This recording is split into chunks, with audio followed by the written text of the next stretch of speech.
औज़ुबिल्लाहिमिनश्शैतानिर्रजीम बिस्मिल्लाहिर्रहमानिर्रहीम। मैं आपको दुआओं की हकीकत रखने के लिए ये वीडियो बना रहा हूँ।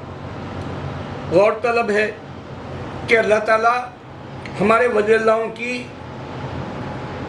सबसे पहले तो नबी सल्लल्लाहु अलैहि वसल्लम की जो दुआ होती थी जब का जब कबूल कर लेता था। इस वास्ते सहाबा 100% ईमान वाले थे। फिर हमारे अल्लाह ने सहाबा को 100% ईमान के साथ दुआओं की दौलत भी दी और हमारे सहाबा की दुआएं भी कबूल होती थी। अब ये शिया गौरतलब है, जो शिया ये बात नहीं समझ सकते, क्योंकि उनको सबसे पहले अल्लाह के नबी सल्लल्लाहु अलैहि वसल्लम के ज़माने को मानना चाहिए। 75 साल के बाद या अली रज़ी अल्लाह अन्हु के वक्त में जो इख्तिलाफ़ात आए, साजिशें हुई, अनबन हुई इस्लाम में, तो वो नहीं मानना चाहिए। ये हदीस पे गौर करना चाहिए। वो लोग इनकार करते शायद शिया। अल्लाह के नबी सल्लल्लाहु अलैहि वसल्लम ने उमर रज़ियल्लाहु अन्हु और अली रज़ियल्लाहु अन्हु को भेजा था उवैस क़रनी से दुआ कराने। अब आप सोचो कि दुआ कितनी अहमियत रखती है इस्लाम में। आपको दुआओं का जो फल मिलना, समर जो जिसको कहते हैं, वो मिलना, क्रिश्चियन भी दुआ करता हुआ देखेंगे, जूविश भी दुआ करता हुआ देखेंगे, हिंदू और सनातन धर्म जो भी बोल लेते हो लोग, या फिर बुद्धिस्ट भी दुआ करता हुआ देखेंगे। लेकिन राइट अवे वाली जो दुआ का फल मिलना है, फ्रूट जो मिलना है, वो नहीं मिलता उनको। सिर्फ अल्लाह के इस्लाम के ये सिलसिले में, क्योंकि डायरेक्ट हमारे पास अल्लाह होने की वजह से अल्लाह हमारी दुआएं राइट अवे कबूल करता है। ये सिलसिलावार चल रहा। तो उवैस क़रनी के बाद भी अब वलियल्लाहों के वक्त था। उवैस क़रनी के बाद वलियल्लाहों की दुआएं अल्लाह कबूल करता था। उसकी एक मिसाल मैं आपको याति नरसिंहानंदा का एक मिसाल दूंगा। वो बोल रहा ये हिंदुस्तान जो है हमारा है, बोल रहा हो, हिंदुओं का है बता रहा। और वो उस पाखंडी को ये नहीं मालूम, क्योंकि खुद की नॉलेज को शैतानी नॉलेज की तरह बहुत बड़ी समझ रहा। मेरे पास इल्म है, जैसे अल्लाह ताला लानत भेज के गारत कर दिया था ये फरिश्तों को। जब शैतान दर्स देता था, पढ़ाता था, लिखाता था, तो अल्लाह ताला ने हिमाकत वाले गुरूर का सर नीचा किया, शैतान को लानत भेजकर दुनिया में भेज दिया और जन्नत का मुस्ताख नहीं बनाया। तो ये याति नरसिंहानंद ये बोल रहा है कि ज़मीन हिंदुस्तान हमारी है। गौर से बात सुनो, क्योंकि अभी आज़ादी के 2 वीडियो ज़बरदस्त बनाए।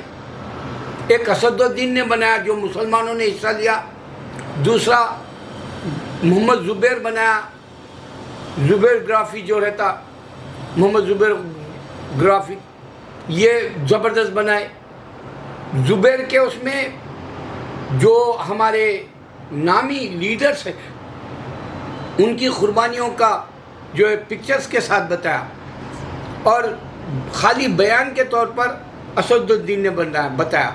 और मैं मुसलमानों का जो है 12 साल से रिप्रेजेंट कर रहा हूँ कि हम मुसलमान बढ़ चढ़ के इंडिया में हिस्सा लिए थे।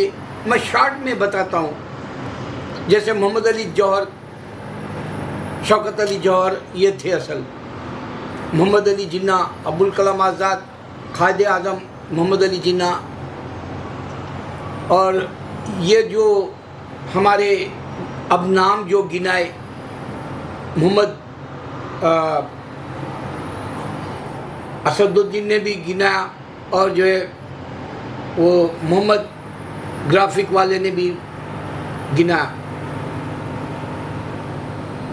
तो यहाँ मुसलमानों की ताकत इंडिया में कैसा थी, वलियल्लाहों के वक्त में दुआएं कैसे कबूल होती थी, वो बताना है मुझे। ये नरसिंहानंद जैसे लोगों को समझ में आएगा। एक बार नबी सल्लल्लाहु अलैहि वसल्लम एक वली अल्लाह को ये बताए कि तुमको इंडिया जाना है, वहाँ एक राजा तमिलनाडु में मुसलमानों पे जुल्म कर रहा, लिहाजा तुमको वहाँ जाना है।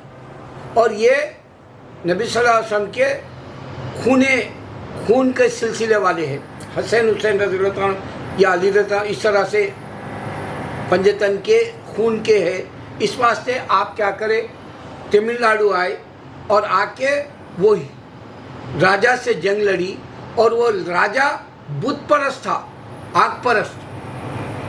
गौर करो, ये बुत परस्त पेगन्स अलग है, जो हिंदू कहलाते, सनातन धर्म कहलाते, जैनिस्ट कहलाते हैं, या बुद्धिस्ट भी बुत परस्ती है, या क्रिश्चियन भी बुत परस्त है, क्योंकि चर्चों में भी बुत रहते, मंदिरों में, टेम्पलों में बुद्धिस्ट के पास भी रहते। तो ये आग परस्त है, ये जोरास्ट्रियंस है जो ईरान की तरफ थे।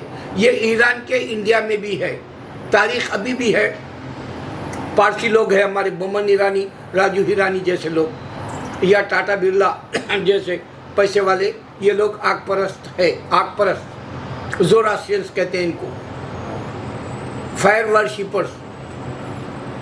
इनको फतेह हुई दुआ के ज़रिए, हमारे वली अल्लाह की नबी सल्लल्लाहु अलैहि वसल्लम की बात सुनकर इंडिया आए, और ये तमिलनाडु के मुसलमानों को जो है अपनी इबादत के लिए आज़ादी दिलाई, और ये बुत परस्त नहीं बल्कि आग परस्त को मात दी। अब गौर करो, ये हिंदुस्तान सिर्फ हिंदुओं का है बोलता है। दूसरा सुनो, बुद्धिस्ट इंडिया में हिंदू से लड़ते थे, तारीख है। जो ये AD BC जो बोलते हैं 2000 ईयर्स की जो कैलेंडर चल रहा, क्रिश्चियन कैलेंडर है, ये मसीह कैलेंडर है। इसके अंदर 4th सेंचुरी में हिंदू और बुद्धिस्ट लड़ लेते थे। अब गौर करो, ये दोनों भी ये इसी सरजमीन के हैं, लेकिन आए बाहर से है, इस वास्ते लड़ लेते थे। और इनको बुद्धिस्ट को हमारे ही वली अल्लाह ने मुसलमानों को तंग करने से, दुआओं से बुद्धिस्ट से आज़ादी दिलाई मुसलमानों को। बुद्धिस्ट आग परस्त, फिर हिंदू जो कहते हैं सनातन धर्मा, ये हिंदू राजा हैं गुजरात में, या कोई और अहम और भी स्टेट्स जो थे, अलग अलग स्टेट्स थे। पूरा भारत या पूरा इंडिया या पूरा हिंदुस्तान एक नहीं था, उस वक्त की बात है ये। छोटे छोटे रियासतों के बादशाह थे, वो मुसलमानों को तंग करते थे, ये हिंदू और ये सनातन धर्मा वाले। इनको भी मुसलमान वली अल्लाह दुआओं से अल्लाह के मांग कर मुसलमानों का भला चाह, और इस्लाम सरसब्ज हुआ, मुसलमान जो है छा गए इंडिया के अंदर। और इस वास्ते हमारा गोल्डन ईरा इंडिया में भी है, वर्ल्ड वाइड नहीं बल्कि इंडिया में भी है। इस वास्ते हमारे पास 800 साल की हुकूमत थी, और हमारे बादशाह जो है मुट्ठी भर थे और इनके ऊपर भारी थे। तो 3 किस्म के हिंदू, इस वास्ते अल्लाह बोला इंसान मिल के न रहता। एक तो आप देखेंगे दलित हिंदू कहलाता, लेकिन है दलित, क्योंकि असल है ये लोग ही रेड इंडियंस, जैसा अमेरिका है उनके हाथ का, रेड इंडियंस असल है बानी, उनके असल वतन वाले वो है वतनी। और इसी तरह इंडिया के जो थे वो दलित, छोटी छोटी चंबार जैसी, उनके नाम भी अब मिट गए। उनके इंडिया में पैदा होने वाले तारीख़ी जो है निशानियाँ मिट गई। और ये जितने भी हिंदू, सनातन, जैनिज़्म, बुद्धिज़्म, सिखिज़्म, जो कुछ भी है लोग, जोरास्ट्रियंस, आगपरस भी कह लो, ये सब के सब बाहर से आए सो है इंडिया में। इंडिया किसी के बाप की नहीं थी जगह, ये सारे मुग़ल भी बाहर से आए। ये सोने की चिड़िया कहलाने से हर कोई आके यहाँ लूटा, मगर अल्लाह ने ताकत नहीं दी हिंदू को, बुत परस्त को। गौर करो ये बात, जैसा आज 1400 साल से ताकत है मक्का की, सऊदी की, जो मुसलमान हुकूमत कर रहा, मुसलमान आबाद है, किसी गैर को दाखिल नहीं होने दिया। ये कितनी भी साजिश कर लिया जूइश और क्रिश्चियन, हिंदू, लेकिन अल्लाह ने इज्जत रखी मक्का की, क्योंकि मक्का अल्लाह के जो बंदों का है और मुसलमान है, इस्लाम का है, और नबी सल्लल्लाहु अलैहि वसल्लम का आखिरी जो है कुरान का चश्मो चिराग वाला ये मुल्क है। तो इंडिया को अगर से इनके पास खुदा होता तो ये लोग खिचड़ी में नहीं रहते, ढेर सारे नहीं रहते, मिल के रहते, और एक ही नाम आता, एक नाम नहीं आ सका। इनको जो असदुद्दीन भारत बोलने की ज़रूरत ही नहीं है, भारत और असदुद्दीन हम मुसलमान हुकूमत किए बोलने की ज़रूरत नहीं है, अब भी कर सकते हुकूमत। इस वास्ते मैं ये वीडियो बना रहा हूँ। अभी आरएसएस घुटने टेक दिया, झंडा लगाया, हम मुसलमान बनाए, सो हम मुसलमान झंडा बनाए, हिंदुस्तान नाम हम मुसलमान दिए, आरएसएस झंडा लगाया 52 साल के बाद, फट गई। इसी तरह मोदी और आरएसएस की भी इंशाल्लाह ये बीजेपी की हुकूमत खत्म हो जाएगी अगर इंडिया के नौजवानों को ईवीएम से है बोल के मालूम हुआ तो। देखो नोटबंदी के वक्त में नौजवान ने जागे, बहुत कोहराम मचा। आप देखेंगे एग्रीकल्चर वाले किसान के वक्त में बहुत कोहराम मचा, लाखों खुदकशी सुसाइड करे। आप देखेंगे अभी अग्निवीर बोल के बच्चे बाहर आके आग लगा दिए हिंदुस्तान को, आप आंखों से देखें। आप अभी देखें कि जो है यूसुफ अली जो लुलु माल बनाया, ये बाइकाट बोल के तूफान उठाए। आप देखें अभी आमिर खान के लिए तूफान उठाए, जबकि आमिर खान की फिल्म पूरे यूरोप के अंदर, पूरे यूएई, पूरे मिडल ईस्ट में और यूरोप में, पूरे वर्ल्ड में चल रही, 100 करोड़ बना ली। सबसे बड़ा बिजनेस, इंडिया से बड़ा बिजनेस बाहर चल रहा, और ऑस्कर वालों ने इसकी तारीफ की। तो आमिर की बाइकाट करे, ये मुसलमानों के साथ डायरेक्ट है दुश्मनी। तो मुसलमान अगर से हिंदू को जगाए कि ईवीएम से आ रहे हैं तो इनको जो है ईंट से ईंट बजा दे सकते। दूसरी बात ये होगी, आप लोग अगर से आयत करीमा कराते हैं, मैं दुआ की चैलेंज के लिए कह रहा हूँ, अगर आयत करीमा कराते हैं 2047 में 100 साल बाद फिर से इंडिया मुसलमानों के हाथ में होगा। इस वास्ते कि जब तक टेक्नोलॉजी प्रूफ कर देगी कि हिंदू के पास टेक्नोलॉजी नहीं थी, ये साबित हो जाएगा किताबों से उनके, और उनके जो तारीखी वाक़यात है सिर्फ वो लोग फिल्में बना सकते फिक्शन के तौर पे, और उसके अंदर हकीकत जो है खुदा की नहीं रख सकते, जो खुदा नज़र आए जैसा हिंदू का, और जो है सिर्फ जो है बुतें बता सकते, मंदिर बता सकते, और जो है कहानी का फिक्शन का तरीक़ा बता सकते, लेकिन टेक्नोलॉजी से प्रूफ नहीं कर सकते। ये न 2047 तक सामने आ जाएगा। अभी 32 ईयर्स हुए टेक्नोलॉजी का आए हुए, इस वास्ते मैं मरे जा रहा हूँ चैलेंज से बताने। और एक बात ये होगी, 1947 तक 2047 तक आपको इनके पास आदम की स्टोरी बिल्कुल नहीं जैसा मालूम हो जाएगा, क्योंकि मेरे वीडियो वायरल हो जाएंगे जब तक इंशाल्लाह।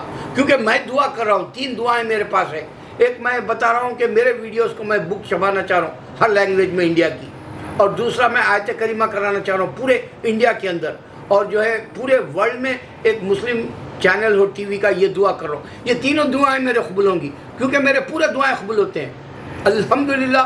अल्लाह मेरी पूरी दुआएं कबूल करता है। मैं बचपन से अब तक देखा पूरी दुआएं मेरे कबूल हुई। अब ये 3 दुआओं के लिए मैं नमाज़ें पढ़ रहा हूँ, इतनी नमाज़ें पढ़ रहा हूँ कि ये 3 दुआएं मेरे 2047 तक हो जाएंगी।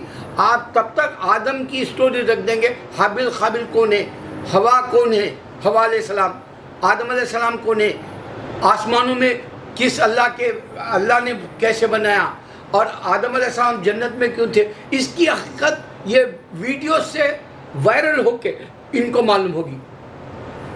ये हार जाएंगे, चैलेंज हार जाएंगे। और ईवीएम की असल पॉइंट सामने लाना पड़ेगा आपको कि ये बीजेपी सिर्फ ईवीएम से आ रही। चैलेंज कह रहा हूं, जो मैं तुम्हारे इंडिया के जो राज टीवी के जरिए वीडियोस के जरिए लेता हूं, वो चैलेंज के तौर पे मैं बता रहा हूं, सिर्फ ईवीएम के जरिए आया था ये। वरना जो है ये मोदी तो क्या, अमित शाह तो क्या, योगी को, इनको ये लोग जो है ऐसा सबक देंगे रहती दुनिया तारीख देखेगी इंशाअल्लाह। अल्लाह अकबर।